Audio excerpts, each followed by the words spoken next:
मेरा नाम बबीता है। मेरे जीवन में बहुत उतार चढ़ाव आए। आज भी उन्हें याद करती हूँ और उनमें सही गलत तलाश करती हूँ। कुछ साल पहले की बात है। रात के 10 बज चुके थे। टेलीविजन बंद करके मोहन बाबू बिस्तर पर लेट गए और सोने की कोशिश करने लगे, पर नींद ही नहीं आ रही थी। आंखों के सामने बार बार बबीता का चेहरा और गदराया बदन आ रहा था। 1 घंटे बाद मोहन बाबू ने बबीता को फोन किया। बबीता। हाँ बाबूजी, क्या बात है? तबीयत तो ठीक है ना आपकी? उधर से बबीता की आवाज सुनाई दी।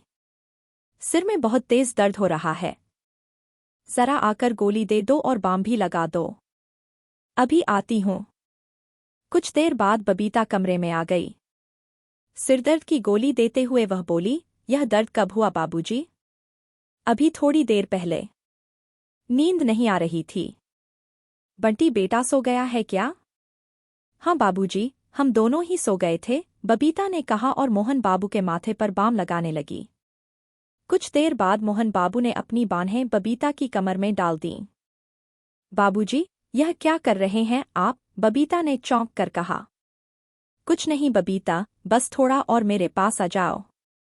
बबीता ने कुछ नहीं कहा। वह मोहन बाबू के निकट होती चली गई। कुछ देर बाद कमरे से निकलते हुए बबीता ने कहा, अब तो आपका दर्द बिल्कुल ठीक हो गया होगा। मोहन बाबू ने कोई जवाब नहीं दिया। वे सोने की कोशिश करने लगे, पर नींद आंखों से गायब थी। वे पुरानी यादों में खो गए। 2 साल हुए वह एक सरकारी महकमे से अफसर के रूप में रिटायर हुए थे। बेटा राकेश अपनी पत्नी और बेटे के साथ लंदन में था। पत्नी रागिनी के साथ जिंदगी की गाड़ी बहुत अच्छी तरह चल रही थी। एक दिन काम वाली कुसुम बाई एक जवान औरत के साथ आई और बोली, आप कह रहे थे कि ऐसी बाई चाहिए जो सुबह से शाम तक काम कर सके। यह बबीता है। घर का सारा काम करेगी। यह हमारे गांव की है। आप किसी तरह की चिंता न करना। इसकी पूरी जिम्मेदारी मुझ पर है। इसके साथ इसका 7 साल का एक छोटा बेटा है। 2 साल पहले इसके पति की एक हादसे में मौत हो गई थी। अब इसका गांव में कोई नहीं है। मैंने ही इसको यहां बुलाया है। बबीता ने हाथ जोड़कर नमस्कार किया। उन्होंने बबीता की ओर देखा। भरपूर बदन, मोटी आंखें, गोरा रंग, खूबसूरत चेहरा। बबीता को काम पर रख लिया गया। वह अच्छे ढंग से घर के काम करती व खाना भी बहुत लजीज बनाती थी। बबीता के आने से रागिनी को भी बहुत आराम मिल गया था।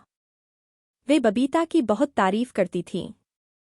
कुछ दिन के बाद बबीता को कोठी में ही एक कमरा दे दिया गया था, जहां वह अपने बेटे बंटी के साथ रहने लगी। पास के एक स्कूल में बंटी को दाखिला दिला दिया। एक दिन रागिनी बीमार हो गई। इलाज कराने पर भी बीमारी बढ़ती चली गई और पता चला कि उन्हें कैंसर है। इलाज होता रहा, पर रागिनी बच न पाई। रागिनी की बीमारी के समय बबीता ने भी बहुत सेवा की थी। रागिनी के आखिरी समय तक वह साथ रही थी। लंदन से राकेश सपरिवार आया और कुछ दिन बाद वापस चला गया। इतने बड़े मकान में मोहन बाबू अकेले हो गए थे। बबीता उनका पूरा ध्यान रखती कि उनको कब क्या खाना है और कौन सी दवा लेनी है। यादों के समुद्र में डूबते तैरते उनको नींद आ गई। सुबह मोहन बाबू की आंख खुली तो उनको रात की घटना याद आते ही चिंता हो गई कि बबीता नाराज होकर यह घर छोड़कर न चली जाए, पर ऐसा हुआ नहीं। मोहन बाबू ने देखा कि बबीता का बर्ताव बिल्कुल सामान्य है। उसके चेहरे पर गुस्सा या नाराजगी नहीं है। बबीता ने मोहन बाबू को नाश्ता देते हुए कहा, बाबूजी, रात जो हुआ उससे मुझे डर है कि कहीं बच्चा न ठहर जाए। ऐसा नहीं होगा बबीता, मैं बाजार से गोलियां ला दूंगा। उसके बाद जब कभी मोहन बाबू का मन होता तो बबीता को कमरे में बुला लेते। एक दिन मोहन बाबू ने कहा, बबीता, यहाँ रहते हुए तुम किसी तरह की चिंता न करना। जब भी अपने लिए या राजू बेटे के लिए बाजार से कुछ खरीदारी करनी हो तो मुझसे रुपए ले लेना। ठीक है बाबूजी, बबीता बोली। वह अच्छी तरह जानती थी कि बाबूजी उस पर इतने दयालु क्यों हो रहे हैं। वह बाबूजी की हर जरूरत जो पूरी कर देती है। बबीता यह भी समझती थी कि यहाँ बाबूजी के पास बहुत अच्छा घर मिल गया है।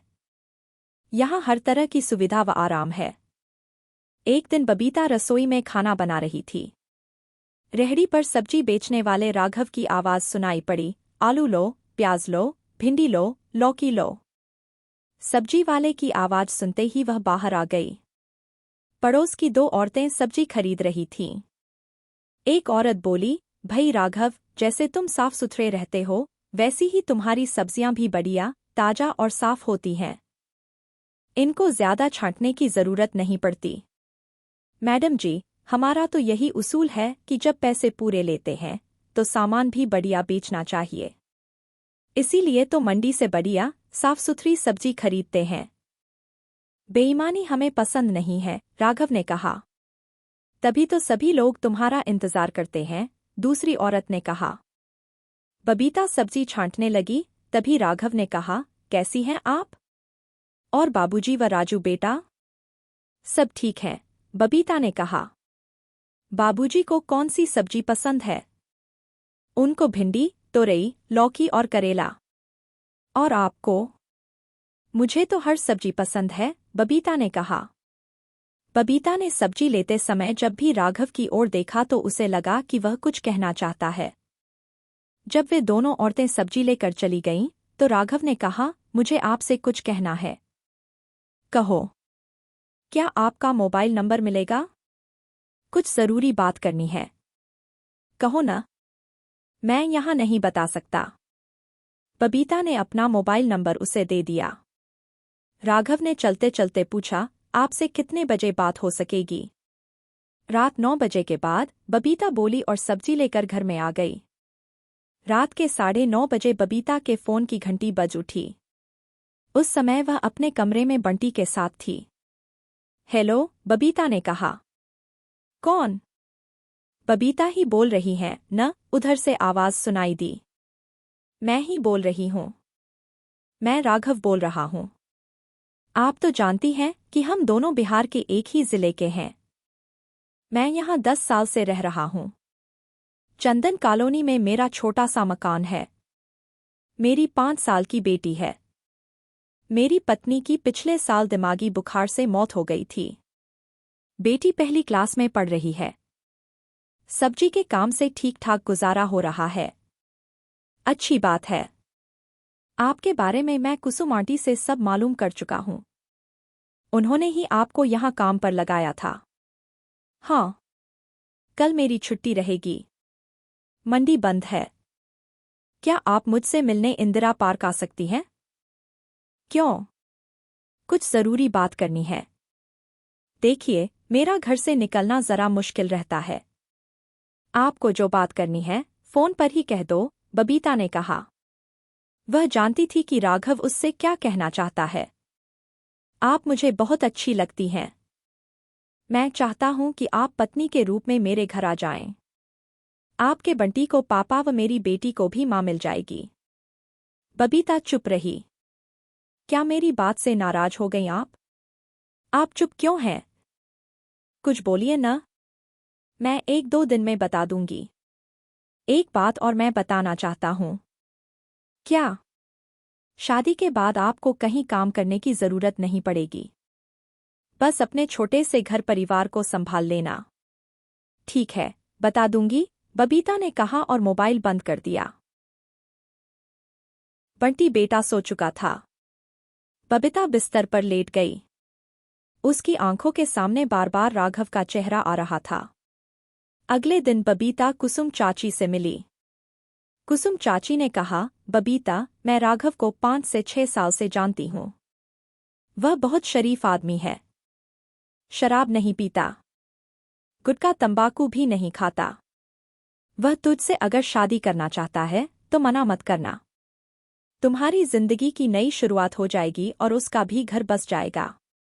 रात को अपने कमरे में पहुंचकर बबीता ने राघव के मोबाइल पर बात शुरू की। हेलो। हाँ बबीता, कैसी हो? उधर से राघव की आवाज आई। मैं ठीक हूँ। आप कैसे हैं? मैं भी ठीक हूँ। बस आपके फोन का इंतजार कर रहा था। क्या कुछ सोचा है अपने उस नए घर परिवार के बारे में? मुझे मंजूर है। अब हम जल्द ही शादी कर लेंगे, राघव की खुशी भरी आवाज सुनाई दी, अब मैं ज्यादा दिन आपको अपने से दूर नहीं रखूंगा। बबीता काफी देर तक राघव से बात करती रही। सुबह नाश्ता करने के बाद मोहन बाबू अखबार पढ़ रहे थे। बबीता ने कमरे में आते ही कहा, बाबूजी, मुझे आपसे कुछ कहना है। हाँ हाँ कहो बबीता, कुछ रुपयों की जरूरत है क्या? नहीं बाबूजी, रुपयों की जरूरत नहीं है। अच्छा बताओ कि क्या कहना है। बाबूजी, मैं शादी कर रही हूँ। मोहन बाबू चौंक उठे। अखबार से गर्दन उठाकर उन्होंने कहा, शादी कर रही हो? लेकिन क्यों? शादी क्यों की जाती है बाबूजी? मेरा मतलब है कि यहाँ तुम्हें किसी बात की परेशानी हुई है क्या? मैंने कुछ गलत बर्ताव कर दिया है क्या? नहीं बाबूजी, आप तो बहुत अच्छे हैं। आपने इतने दिनों तक मुझे आसरा दिया। फिर क्यों जाना चाहती हो यहाँ से? तुम किससे शादी कर रही हो? वह जो सब्जी का ठेला लेकर आता है राघव। वह हमारे ही जिले का है। उसकी पत्नी पिछले साल बीमारी में चल बसी थी। उसकी 5 साल की बेटी है। कुसुम चाची ने भी कह दिया है उससे शादी करने को डोट। यह सुनकर उदास व दुखी मोहन बाबू ने कहा, ओ बबीता, तुम मुझे अकेला छोड़कर जा रही हो। तुमने यह नहीं सोचा कि तुम्हारे बिना मैं अकेला कैसे रह पाऊंगा। तुम मुझसे कुछ और चाहती हो तो ले सकती हो, पर मुझे छोड़कर मत जाओ।